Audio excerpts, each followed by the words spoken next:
Muy buenas tardes a todas y a todos quienes nos acompañan en esta sesión 298 de la novena temporada de la Cátedra de los Jueves, a través de nuestra página oficial de Facebook Live, Aula Virtual de la Subgerencia de Capacitaciones del Poder Judicial y del canal de Justicia TV. Saludamos hoy a nuestro distinguido expositor, el doctor Johnny Hans Contreras Cuscano, y al doctor Max Oliver Bengoa Valdeiglesias, quien en esta ocasión le da la bienvenida a nuestro expositor. Doctor Max Oliver, adelante, por favor. Muy amable, doctora Johnny Ramírez. En esta ocasión, saludar a nuestra distinguida audiencia, como siempre, que se da cita a la Cátedra de los Jueves. Y con esta ocasión, saludar la distinguida presencia de nuestro ponente, el doctor Johnny Hans Contreras Cuscano, juez superior de esta Corte Superior Nacional de Justicia Especializada, a quien damos la bienvenida a nombre de nuestro señor presidente, el doctor Octavio César Saguanay Calcín, así como del señor presidente de la Comisión de Capacitación, el doctor Rómulo Caracausto Calla. Doctor Hans Contreras nos va a dar a conocer un tema muy importante denominado acceso a la justicia de personas en condición de vulnerabilidad. Y esto nos lleva a evocar una frase de Nelson Mandela que hace referencia a que la verdadera paz no es simplemente la ausencia de conflicto, sino que es la presencia de justicia. Y seguramente el discurso que contendrá la presentación del distinguido doctor Contreras hará alusión justamente a este aspecto que está vinculado a aquellas personas en condición de vulnerabilidad. Distinguido doctor, sea usted bienvenido a esta cátedra. Doctora Ramírez, adelante. Gracias, doctor Max. A continuación daremos lectura a la hoja de vida del doctor Hans Contreras, quien es magíster en Ciencias Penales por la Universidad Nacional Mayor de San Marcos. Desempeñó en la magistratura, se desempeñó como juez de paz letrado, juez especializado penal, fiscal provincial titular en lo civil y familia, juez superior titular en la Corte Superior Nacional de Justicia de Moquegua, presidente de la Sala Mixta de Hilo, juez superior titular de la Corte Superior de Justicia de Ventanilla. Actualmente viene desempeñando funciones como juez superior titular de la Corte Superior Nacional de Justicia, la Quinta Sala de Apelaciones. También ha sido docente universitario de posgrado de la Universidad Particular de Chiclayo y Universidad Nacional Federico Villarreal. Sin más preámbulo, damos inicio hoy a la exposición del doctor Johnny Hans Contreras con su tema Acceso a la Justicia de Personas en Condición de Vulnerabilidad. Adelante, doctor Hans. Muchas gracias, Ebony. Muchas gracias, colega y amigo doctor Max Bengoa.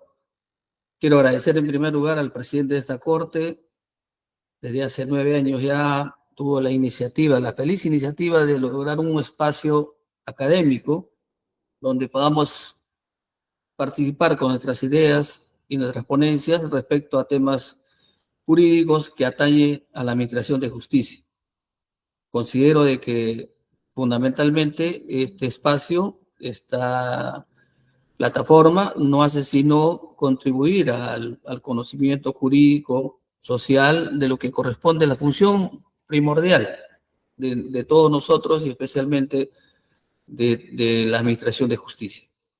Lo que requiere la población en general justamente es buscar justicia, acudir a los órganos de justicia donde puedan delimitar o tener un resultado respecto a su petición en todos los ámbitos que corresponde a la justicia en su contexto, y especialmente en nuestro caso, en el contexto lo que corresponde al área penal.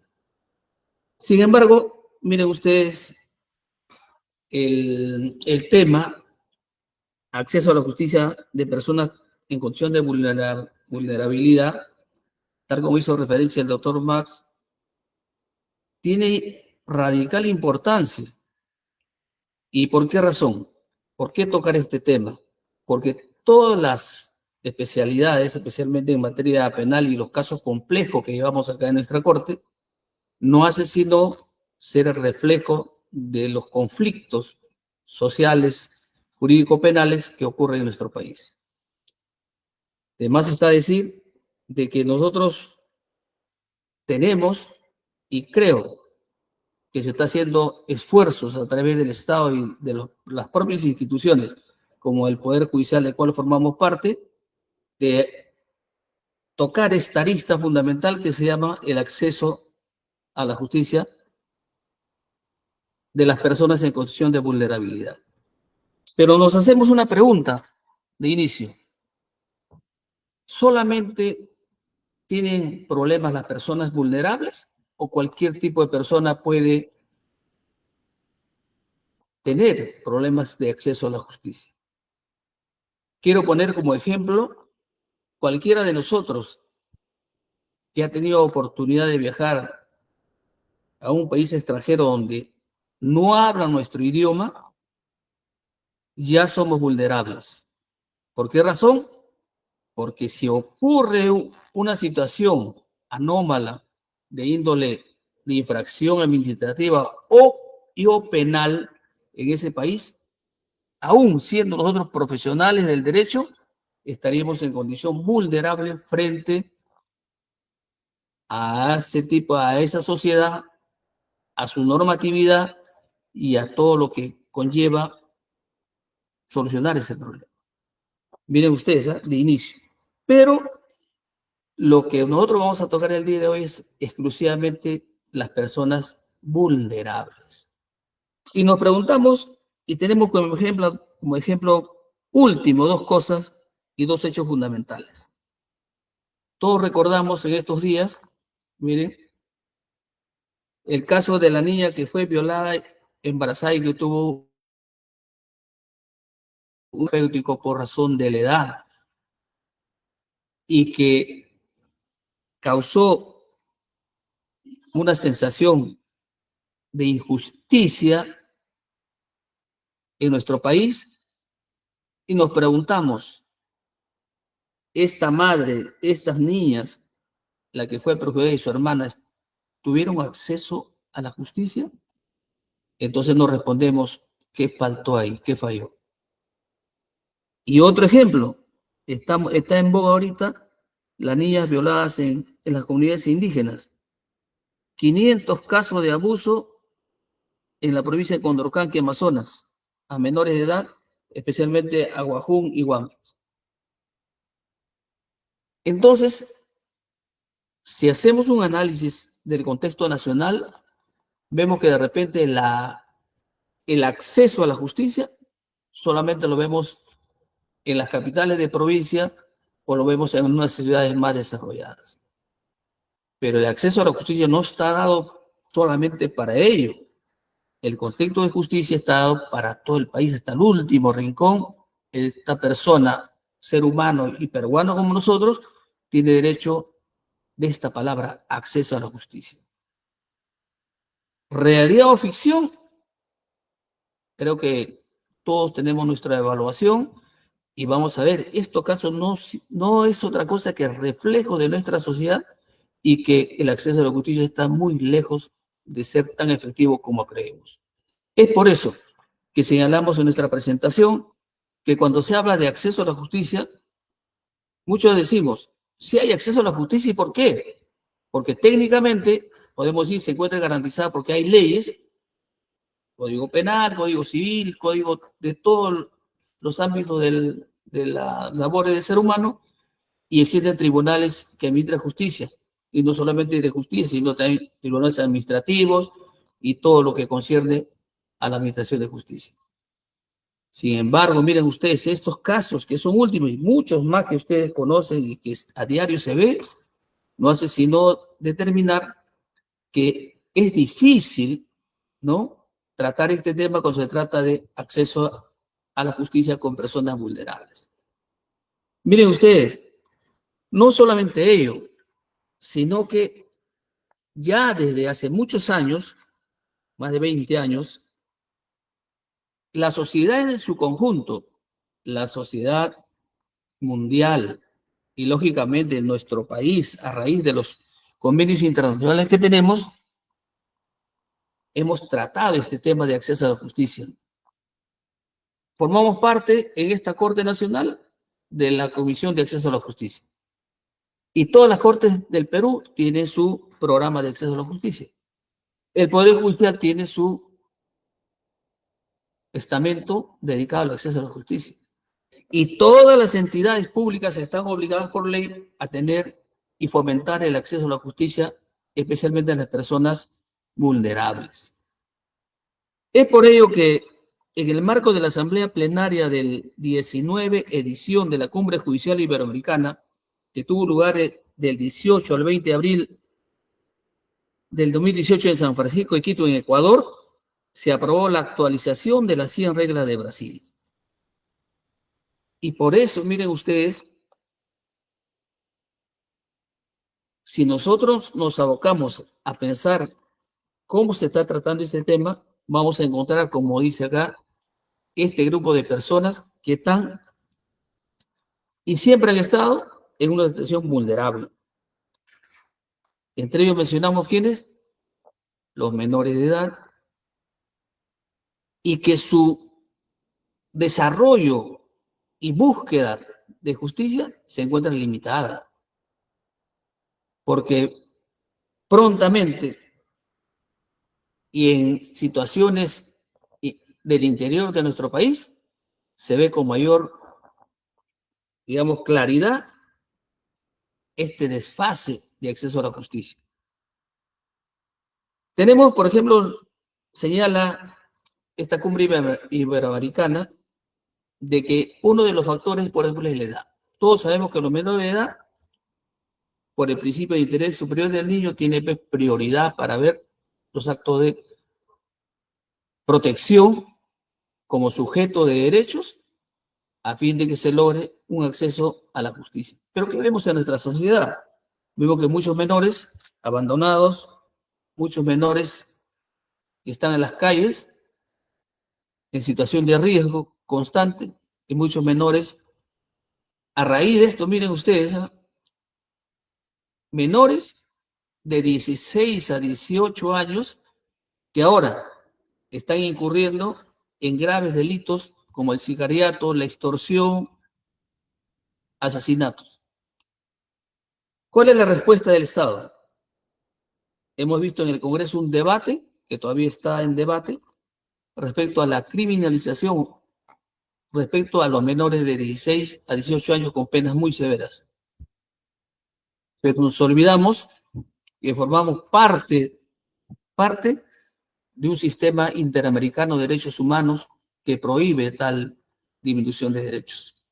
Muchos estarán de acuerdo, hasta de repente el que habla puede decir, si es cierto, frente a la vorágine de la criminalidad de menor edad debemos ser mucho más duros con ellos. Sin embargo, esa no es la solución. Personalmente, considero que no. ¿Qué está fallando? Todo el sistema, toda la sociedad en su conjunto, en una serie de problemas, no solamente de crianza y educación, sino también de formación y de que el Estado tiene que tocar estos temas con mayor firmeza y ayudar. Miren ustedes, la discapacidad, también otro elemento fundamental. La pertenencia a comunidades indígenas. Tiene íntima relación con esta niña, más de 500 casos de abuso sexual en nuestro país, que se desconocía y que unos ministros han dicho que esto es una cuestión cultural. Miren ustedes a dónde hemos llegado. Si eso se piensa y se normaliza, entonces estaremos afectando. ¿Y qué justicia van a alcanzar estas personas si el criterio que tenemos quienes administramos justicia es que eso es normal en esa región? También tenemos como personas vulnerables a los migrantes. Más adelante vamos a atacar con detenimiento esto, pero miren ustedes también la cuestión de género. Pero hay otro de los factores, otro de los rubros de vulnerabilidad que resulta también fundamental. Es la persona que sufre de pobreza o extrema pobreza.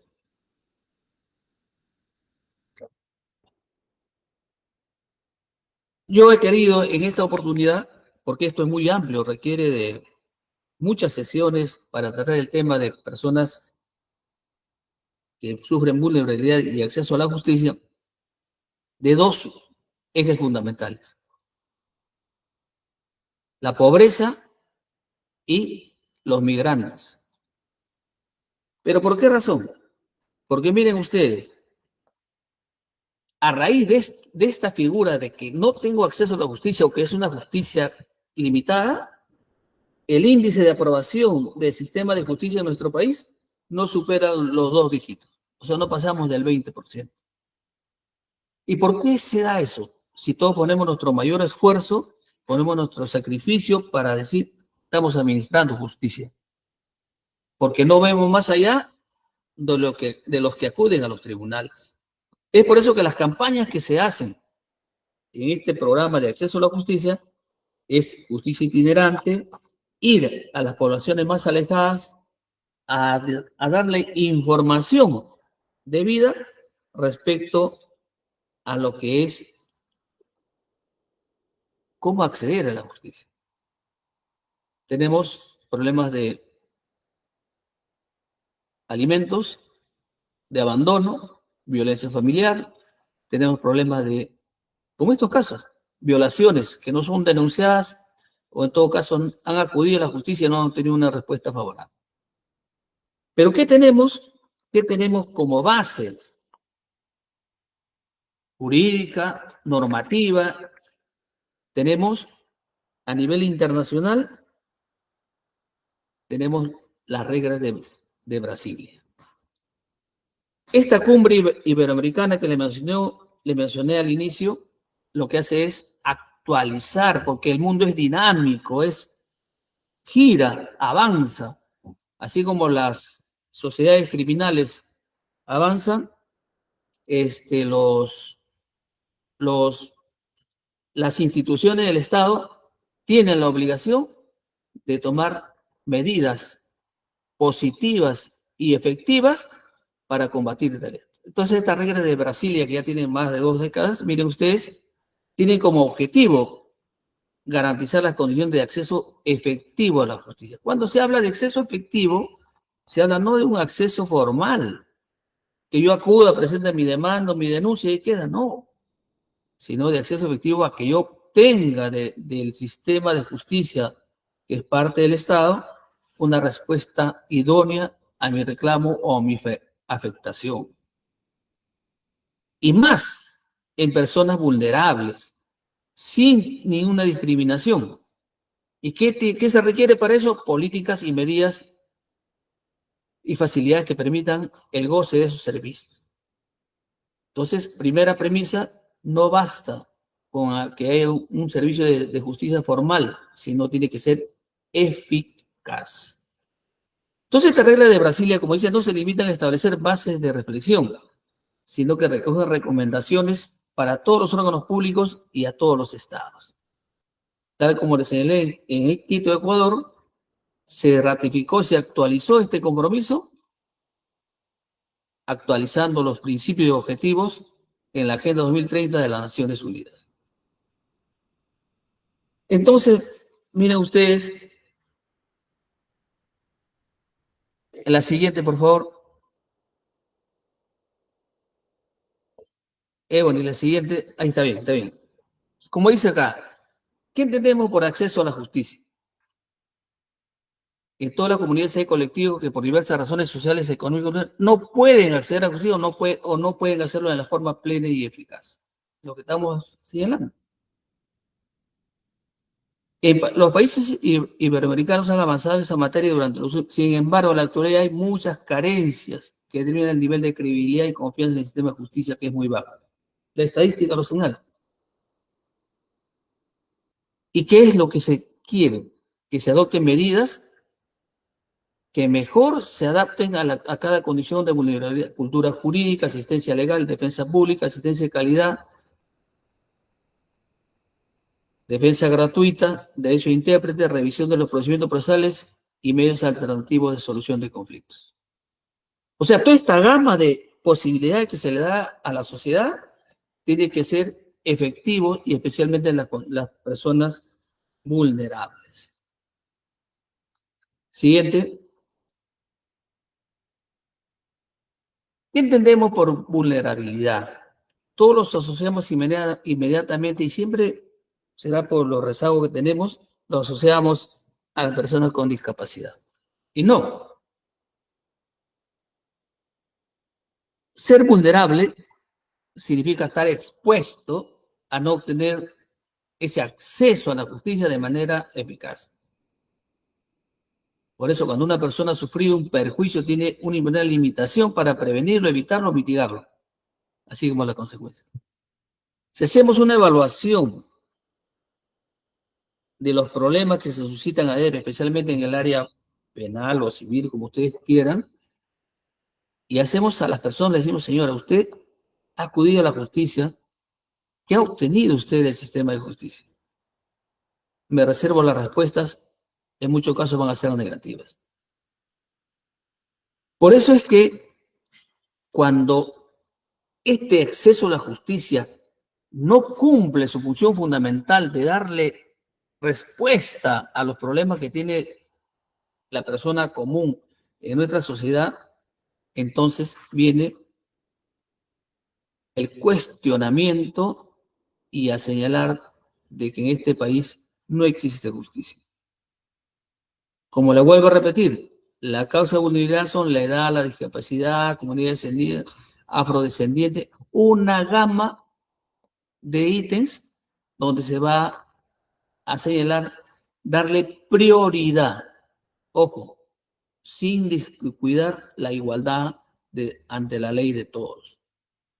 Si bien es cierto, hay una mayor protección, se refiere al acceso a la justicia, pero la igualdad debe prevalecer en todas las personas, en todos los ciudadanos que formamos parte de este sistema de justicia al cual acudimos. Entonces, miren, esa vulnerabilidad a veces se refleja no solamente en los sitios alejados de nuestro país, sino acá en nuestra capital.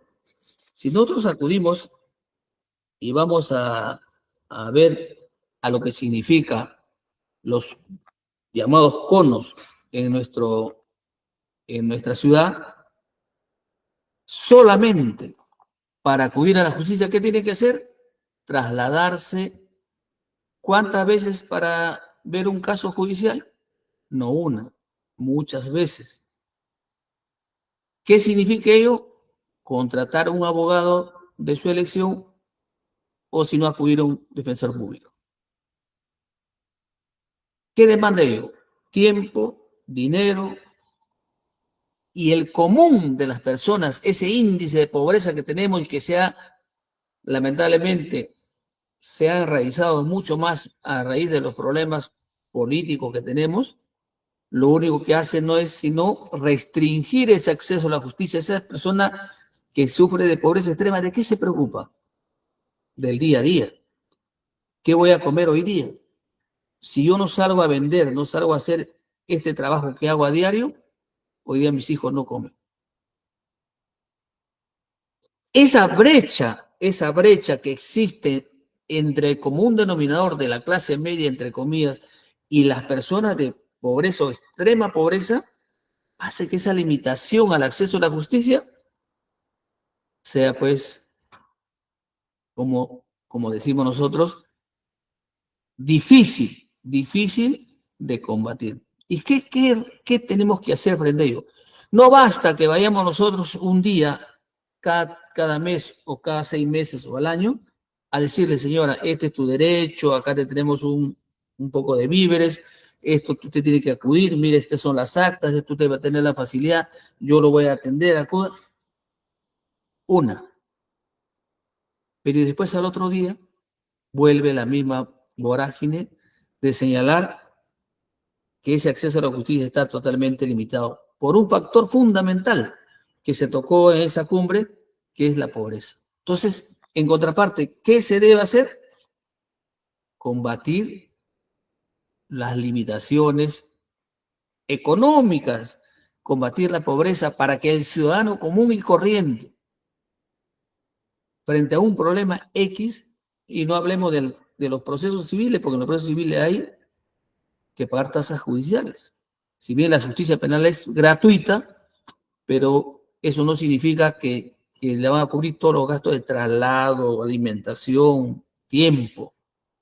Entonces, miren ustedes, es un elemento muy importante que tiene que ver si que se trata siempre cuando se ve este tipo de casos de acceso a la justicia y se llegan a acuerdos. Los estados acuerdan decir, vamos a fomentar, vamos a invertir más en la sociedad para combatir la pobreza. Agua, desagüe, vivienda. ¿Qué quiere decir eso? El ser humano, cualquier ser humano tiene que tener una calidad de vida mínima para poder acudir al sistema de justicia. Siguiente. Entonces entramos al otro rubro, miren ustedes, al otro rubro que es importante. ¿Y por qué le traigo esto? No somos ajenos, miren ustedes, está dentro de las reglas de Brasilia y de todos los tópicos que tiene que ver acceso a la justicia, una condición de vulnerabilidad es los migrantes. Si nosotros nos trasladamos simplemente acá a Brasil, que hablan otro idioma que podemos entenderlo de repente, y si vamos, por ejemplo, a Estados Unidos, Inglaterra, somos migrantes. Esos países, ¿qué nos brindan para tener acceso a la justicia si nos pasara algo? Entonces tenemos que ver que es una lista de elementos que tienen que ver mucho respecto al acceso o a las facilidades que puedan dar, y el Perú en este caso, para que las personas migrantes tengan acceso a la justicia. Y ya en estos tratados se habla de los derechos humanos de los migrantes. ¿Y qué tenemos como antecedente? Miren ustedes, la movilidad humana ha sido una característica inherente a los seres humanos a lo largo de la historia de la humanidad. No podemos olvidarnos del estrecho de Bering, de las grandes comunidades nómades. ¿Por qué eran nómades? Porque no permanecían en un solo lugar, se trasladaban de un lugar a otro, buscando ¿qué cosa? Bienestar, buscando alimentación, buscando lo que ellos querían para poder sobrevivir. Pero la humanidad fue cambiando con los avances y todo lo que conocemos, entonces se formaron los estados. ¿Y qué hicieron los estados? Establecieron fronteras. Todos hemos visto a través de la televisión, y quienes han podido viajar han visto entre México y Estados Unidos que hay una frontera que en muchas de sus partes está totalmente cerrada por una tapia, una pared. O si no, constantes patrullajes.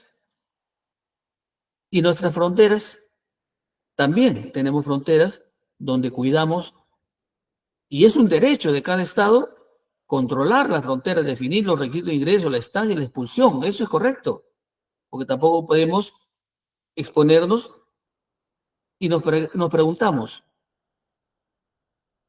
¿qué pasó en nuestro país? ¿Cuál es la percepción o cuál es lo que realmente vivimos respecto a un problema grave que se ha tratado en muchos otros foros respecto a la migración que ha sufrido en los últimos años acá en Sudamérica, especialmente Colombia y especialmente Venezuela? Entonces tenemos dos rubros. Uno es, el Estado tiene derecho a controlar las fronteras, definir los requisitos de ingreso, la estancia y la expulsión, y las políticas y leyes que tienen que ver con el tema migratorio. Siguiente. La Comisión Interamericana de Derechos Humanos ha identificado que uno de los desafíos fundamentales de los migrantes es la persistencia de un gran número de políticas, leyes y prácticas estatales que violan sus derechos humanos.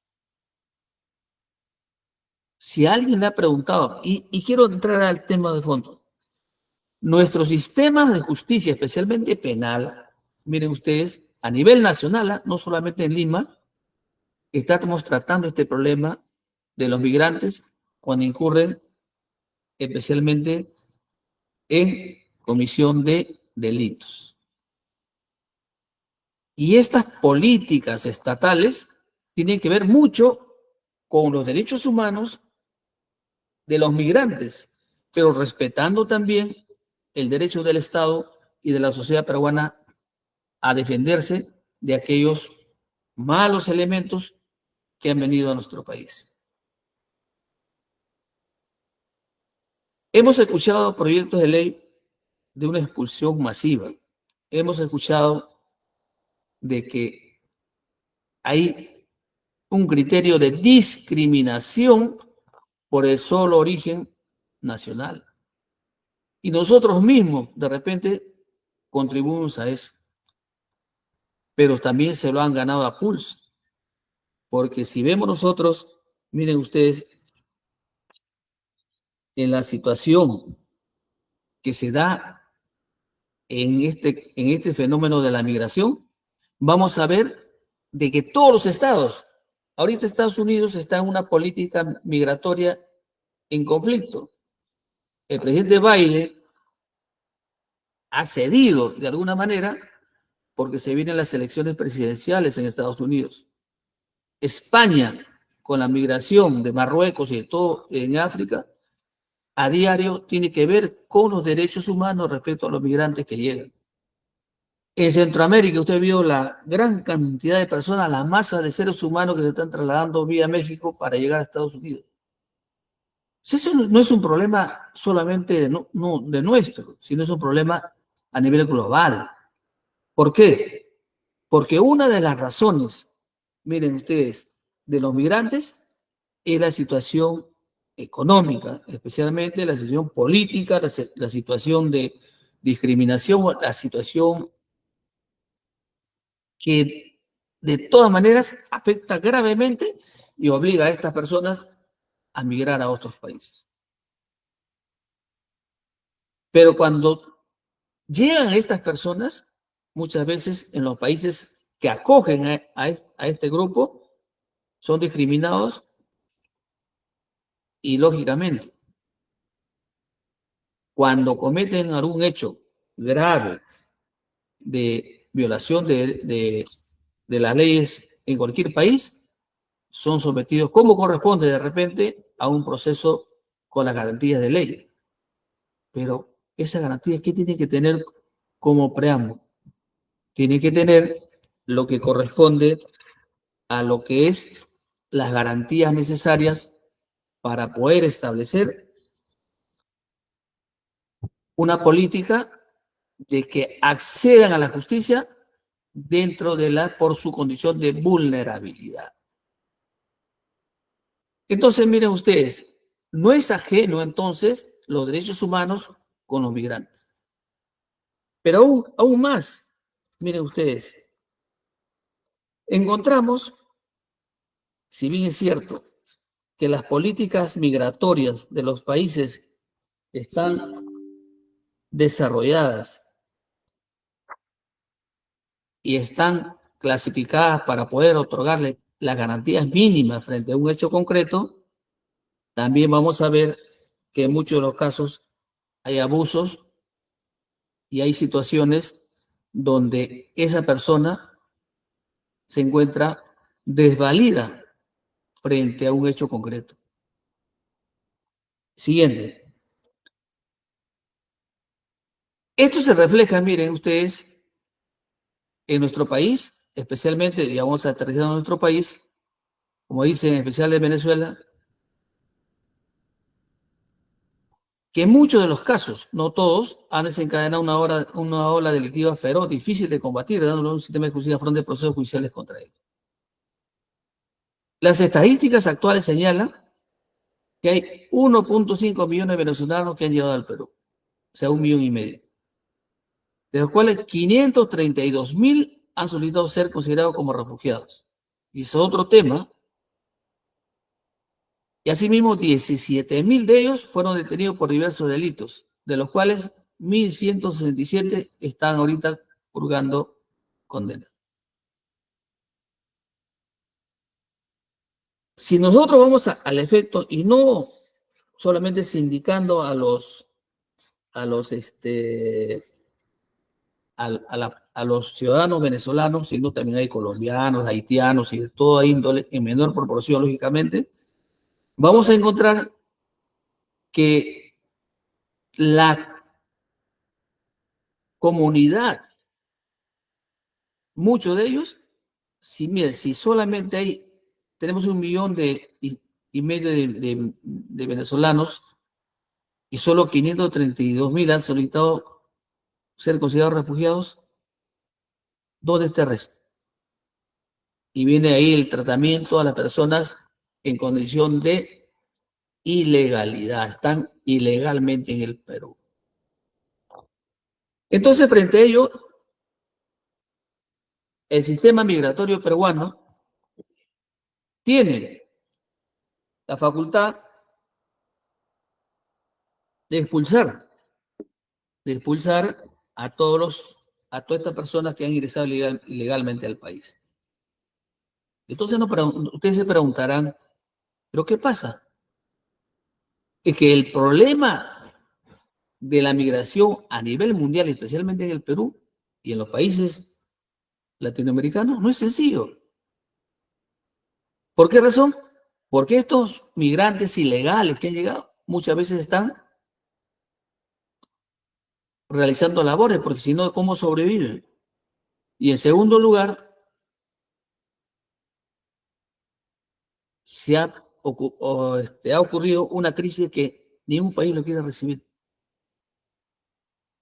El mismo gobierno venezolano, usted sabe que es un gobierno que tiene serios cuestionamientos frente a una situación normal, ha señalado claramente de que ellos no van a permitir el retorno de estas personas. Entonces, si nosotros formamos parte del sistema de justicia, vamos a encontrar de que tenemos que darle prioridad a fortalecer estas medidas a través de las reglas de Brasilia, miren ustedes, para poder, de alguna manera, darle un tratamiento que tenga una condición de respeto a sus derechos humanos. Nos guste o no, tenemos que accionar frente a un hecho concreto lo que corresponde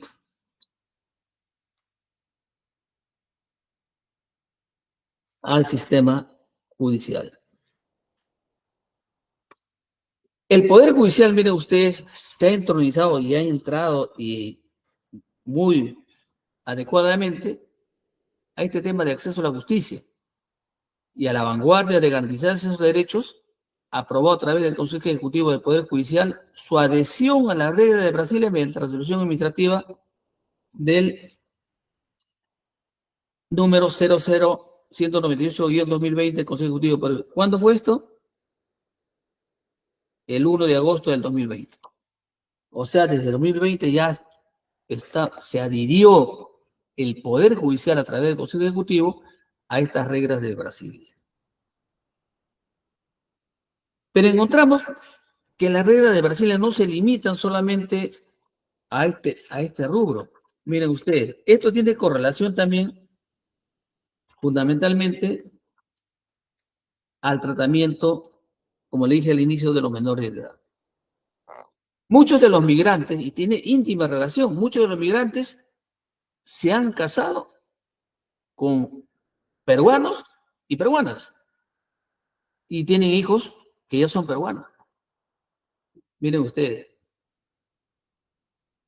Y vamos encontrando poco a poco que tienen que adecuarse a la sociedad peruana, porque un ser humano migrante que tiene un hijo que ya nació en el Perú tiene todos los derechos para poder educación gratuita en la primaria y en la secundaria y tiene que tener el acceso a todos los estamentos como cualquiera de nosotros, es decir, acceso a la justicia.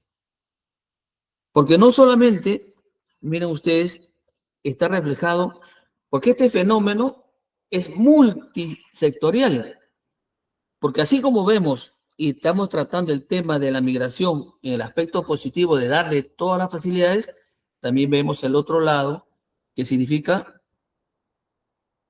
casos de feminicidio. ¿Cuántos casos de feminicidio han ocurrido ocasionados por los migrantes? No con el ánimo o la visión discriminatoria, no. También los peruanos cometen feminicidio. Pero si vamos enfocando a este tipo de las garantías que se le está dando a todo el acceso a la justicia, vamos a encontrar también de que efectivamente no solamente feminicidio, sino que muchos menores de edad, migrantes, están imbuidos ahorita en casos de comisión de delitos. Y esto, miren ustedes, tiene otro efecto mucho más difícil de tratar en nuestro país. La siguiente, por favor. La trata de personas. Yo no voy a hablar de la trata de personas porque tiene una normatividad y tiene todo un tratamiento de la trata de personas. Pero ¿qué vemos en nuestra sociedad a través de este fenómeno migratorio que estamos garantizando su acceso a la justicia? Este problema en el ámbito social, policial y judicial es la proliferación de organizaciones criminales que dedican a la trata de personas a través de la protección sexual. ¿Cuántos casos hemos visto? Hace 2 semanas, si no mal no recuerdo, ha habido nuevamente un atentado, un intento de asesinato a trabajadores sexuales. Hemos visto muertes de este tipo, y qué no decir de esta organización a través de esto, el gran número de extorsiones y la gran cantidad de detenidos que se da a raíz de la acción de la Policía Nacional de nuestro país a fin de combatir este fenómeno. Es decir, una cosa como fenómeno trae una serie de cuestiones que tienen que ver con los migrantes. Uno de ellos es la trata de personas. Y esta trata de personas se ha enraizado de tal manera que estas organizaciones criminales, miren ustedes, cometen hechos atroces como asesinatos, torturas, y han buscado, como señalamos acá, casos de sicariato y asesinato utilizando a menores de edad. No es patrón o patrimonio solamente de ellos. También hay ciudadanos peruanos que están inmersos en ello.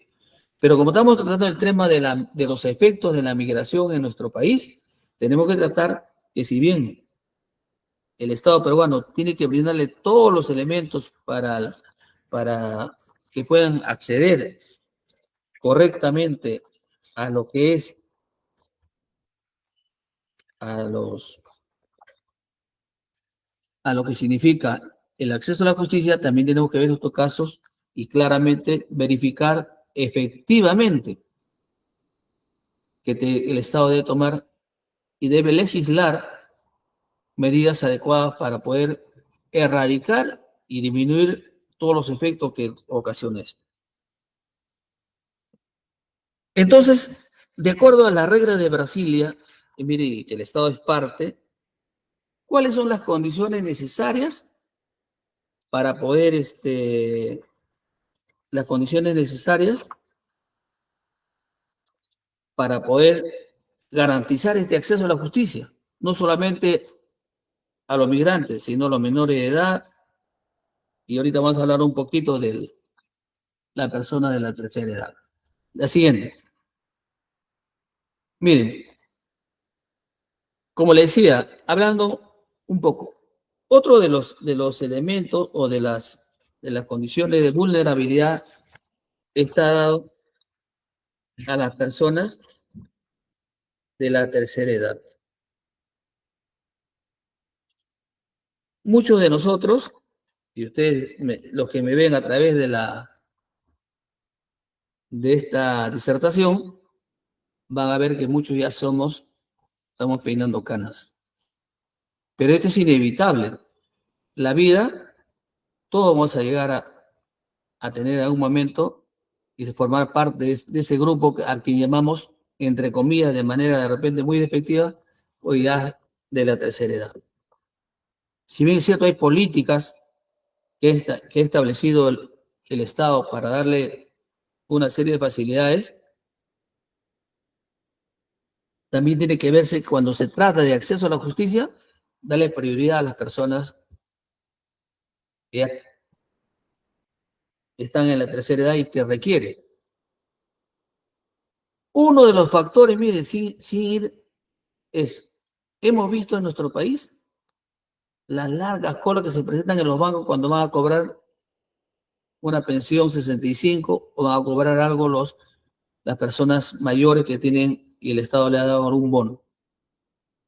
Encontramos personas de 80, 90, 70 para arriba. ¿En qué condiciones? En condiciones muy difíciles. Condiciones que, miren ustedes, tiene que ver mucho con la falta de humanidad. Expuestos no solamente al robo, expuestos a las inclemencias de este clima ahora que tenemos este invierno tan duro que nos ha tocado vivir. Pero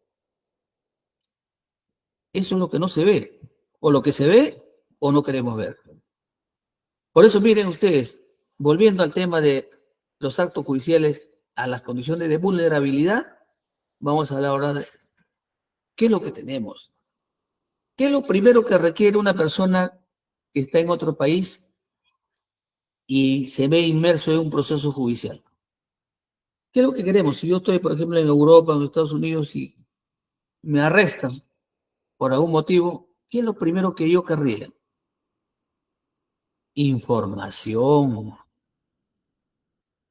Pero si yo no sé hablar inglés, ruso, alemán, no sé, ¿qué haría? Tendría que el Estado que me acogió darme ¿qué cosa? Un intérprete.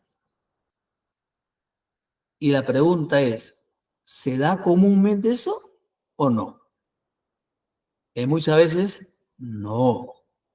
Porque el Estado lo que hace es, como cualquier piensa que ha cometido usted un delito grave, le restringe esos derechos y aboya lo que se llama los derechos humanos, dice que usted cometió y punto. Tendría usted que gestionar por su propia cuenta un buen abogado o en todo caso un traductor.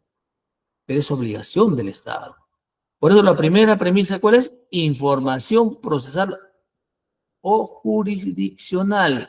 Si yo estoy en proceso inmerso penal, porque estamos hablando en penal, ¿qué es lo primero que tiene que informar? Señor, usted, de acuerdo a sus derechos, usted es un extranjero, le vamos a leer sus derechos y decirle, usted tiene derecho a esto, su proceso va a ser de esta manera, usted va a estar detenido por estas razones, va a pasar de acá, va a llegar allá, y tiene derecho usted a tener un abogado. Si usted no lo puede pagar o no sabe, le vamos a proponer un abogado de oficio. Y un traductor si es en otro idioma.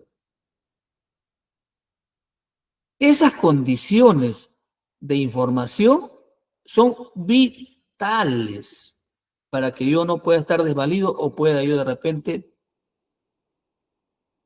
ver mermada mi situación jurídica en cualquier ámbito respecto a un caso concreto. Y ahí viene lo que se llama la afectación y el abuso del derecho, de los derechos, la afectación de los derechos de esta persona. Y no solamente con migrantes, sino con la tercera edad. A un menor de edad lo tratan y lo maltratan como si fuera un mayor de edad. Queremos de repente decir, pero este menor ha cometido un sicariato. Quienes hemos tenido la oportunidad de ir a Maranga, donde están los menores infractores, y a Santa Margarita, donde están las menores mujeres, hemos tenido, por nuestra labor de acceso a la justicia, hemos logrado conversar con algunos de ellos. ¿Y qué nos dicen ellos? Nos dicen simplemente que lo tratan como, entre comillas, animales que han cometido un hecho y no le garanticen de ninguna manera su derecho. Solamente cuando están con el juez, ahí le respetan su derecho. Pero una vez salido del recinto judicial, la cosa cambia totalmente. ¿Verdad o mentira? Es lo que nos han dicho. Entonces, ratificando, ¿qué es lo primero que tenemos que hacer? Información. Y no se limita a un extranjero, a un peruano. ¿Ustedes creen? Y esa regla que yo siempre he cuestionado, digo, ¿no? Entre comillas, es una cuestión personal, dice, todo peruano sabe y debe saber las leyes porque ha sido publicada en el peruano. ¿Cuánto lee el peruano? Estoy seguro muchos de los que estamos ahorita conversando no lo leemos. Por falta de tiempo, o no tenemos acceso, o no tenemos posibilidad, aunque ahora con las redes hay muchas posibilidades y con todos los adelantos tecnológicos de poder hacerlo, pero no lo hacemos. De repente mañana se da una ley y yo no sé, y de repente infracción de esa ley. Entonces, eso se llama información veraz al caso concreto para que esta persona tenga la posibilidad, y no solamente el extranjero, sino el peruano común y corriente. A estas personas que han cometido execrables hechos de violación a las comunidades de Aguajún y Huampi, ¿le han dicho algo? ¿Le han instruido? Ahora, si ya conocen y saben, todo el peso de la ley, pero de repente hay que ver pues la idiosincrasia y la naturaleza de cada una de las personas. Después, el tiempo de información. Como le decía, no se limita a que, mira, ¿sabes qué? Tú tienes derecho a esto, firma acá y ya quedan contigo lo que quieran. No. El tiempo que esa información tiene que ser desde que se inicia y durante toda la tramitación hasta que termine. Si tiene que ser sancionado y recluido en un penal, será así, porque la ley lo impone, la justicia, pero hasta ahí. Esa información no es simplemente darle un alcance y dejarlo a su suerte, tampoco es así. Después viene el forma o medio para suministro de información. Esta forma de medios, miren, suministro de información, dice que los estados garantizarán la creación y desarrollo de oficinas de información. ¿Hay oficinas de información en todos los entes estatales? Entre comillas. Porque yo voy a una entidad, voy al Ministerio de Energía, mira, y hay una señorita y me dice, señor, yo vengo acá a hablar, quiero ver sobre este asunto, un denuncio minero. Ya, señor, espera acá no, usted acá tiene que esperar, no, yo no le puedo decir nada. Esa información. Y ligado, miren ustedes, a esa intervención, que está ya en un proceso judicial, entre comillas, tiene que ser la asistencia legal y defensa pública. No se abastecen los defensores públicos porque tienen la gran cantidad de carga y dada la situación económica de muchas personas que no tienen medios para poder cumplir. Entonces, el Estado está en la obligación de garantizar esa asistencia legal a las personas que no la poseen. Y miren ustedes, también tiene que verse con que esa asistencia sea de calidad, especializada y gratuita. Yo no quiero ser, porque quiero decirle que a veces se dice que una defensoría gratuita que da el Estado es una defensa ineficaz. Mucho trabajo, no conocen los casos, ¿no? ¿Se da o no se da? Ustedes son testigos de eso. Pero lo que yo sí puedo decirles es que exige, a través de los convenios internacionales y en nuestro país, que esa asistencia jurídica sea de calidad, especializada y gratuita. ¿Por qué? Porque estamos hablando de personas vulnerables, un menor de edad, un anciano, una persona que no conoce, que está o un analfabeto, y que no decir de las personas que sufren discriminación, ¿no? Y como le decía también, el derecho al intérprete. Muchos casos se han incurrido en vicios que ha causado nulidad de algún hecho por no darle y no otorgarle el intérprete debido al momento de su detención o de su proceso, ¿no? Y también dice revisión de los procedimientos y requisitos procesales a forma de facilitar el acceso.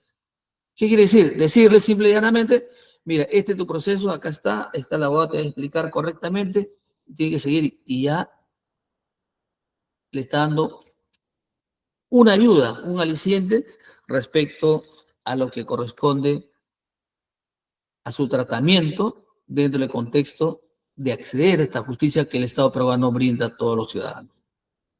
Finalmente, miren ustedes, disposiciones específicas relativas a la víctima. Se promoverá que la víctima reciba información, así como medidas de protección y apoyo. Quiero rescatar acá, finalmente, miren,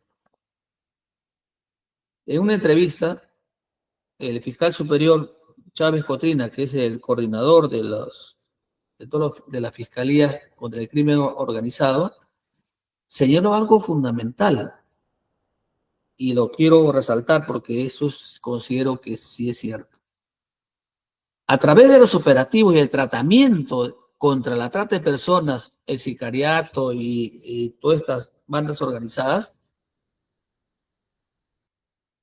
a través de las acciones del Ministerio Público y del Poder Judicial, especialmente de la Policía y del Ministerio Público, han logrado rescatar, según señaló, más de 125 mujeres que eran explotadas contra su voluntad, o que eran explotadas y habían traído con engaños. Pero se encontró con una realidad, que no existe en el Estado un tratamiento para estas víctimas porque no hay dónde llevarlas. No hay casa de refugio, no hay casa de apoyo, y a las menores de edad le entregaban a sus padres. ¿Y qué significa? Se volvió un círculo vicioso, porque estas chicas, si no tienen respaldo del Estado y de la sociedad, ¿qué hacen? Vuelven nuevamente a incurrir en estos hechos. ¿Por qué? Porque no tienen el apoyo necesario. Y dicen, miren ustedes, las reglas son claras. Disposiciones específicas relativas a la vida se promoverán que la víctima reciba información, así como medidas de protección y apoyo. Resumiendo, miren ustedes, el acceso a la justicia a las personas en condiciones de vulnerabilidad, que es muy amplio, no hace sino reflejar nuestra sociedad en su conjunto. Muchos dicen, quiero que el régimen de Bukele esté en nuestro país.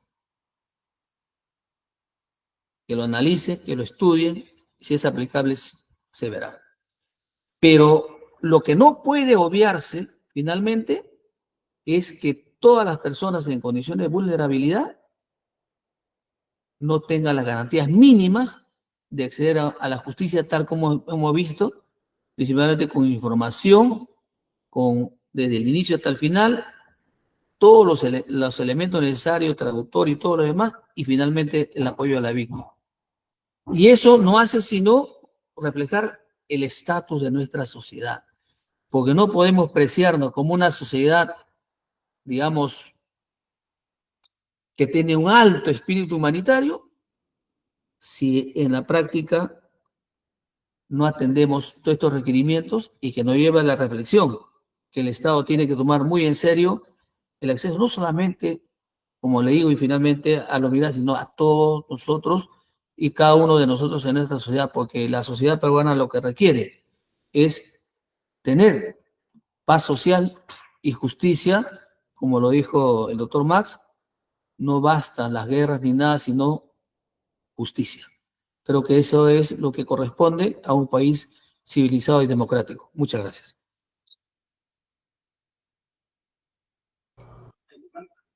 Muchas gracias, doctor Hans Contreras, y a nuestros participantes. Antes de concluir este tema el día de hoy, quisiera que por favor le dijera a nuestros participantes cuál es la palabra clave para el día de hoy. La palabra clave es migración.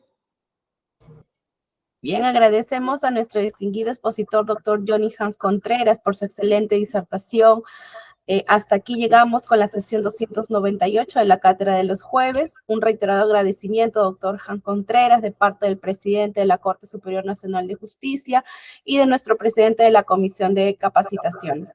Esperamos tenerlo en una próxima oportunidad. A nuestros participantes nos vemos en la próxima sesión de los jueves con la disertación del doctor Jean-Paul Taboada Pilco y el tema de detención policial en flagrancia y proceso inmediato. Muy buenas tardes a todas y a todos. Muchas gracias, muy buenas tardes.